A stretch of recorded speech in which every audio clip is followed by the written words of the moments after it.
तर मित्रांनो, आज आपण काढणार आहोत शहाळी आणि ही गडका आपण रेडी करत आहोत. बऱ्याच उंचावर आहेत नारळ. Let's try. आणि एका काठीला दुसरी काठी जॉईंट करून आमचे हे प्रयत्न चालू आहेत. अशा प्रकारे गडकावरती गेलेली आहे आणि नारळात अटकत नाही आहे. फक्त नारळात अटकून नारळ खाली पडण्याची फक्त देर आहे आता.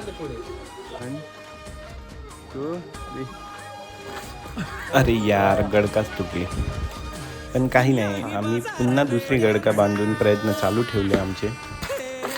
आणि फायनली आमच्या मेहनतीचं एक श्रीफळ आम्हाला मिळालं. गडका इतकी जड आहे की हात दुखायला लागले आणि नारळ इतकी उंच आहे की वर बघून मान पण दुखायला लागली आहे.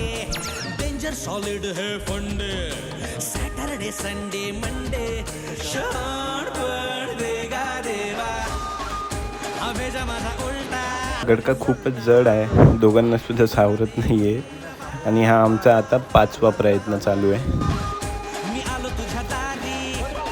आणि अशा प्रकारे अजून एक नारळ. बस झालं, दमलो आता आम्ही. काठी खूपच जड आहे, नारळ काय पडत नाहीये. शेवटचे ट्राय, नाहीतर गप्पा आपापल्या घरी. सर्वजण दमले आहेत, नारळ काय पडणार नाहीये. चला घरी. A few moments later.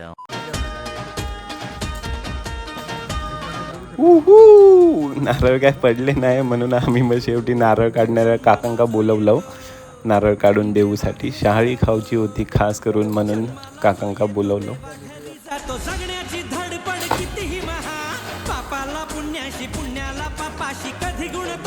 अशा प्रकारे मिशन सक्सेसफुल झालेलं आहे आमचं. आणि या नारळ पाणी प्यायला. तर चला, पुन्हा भेटू पुढच्या ब्लॉगमध्ये. तोपर्यंत टाटा.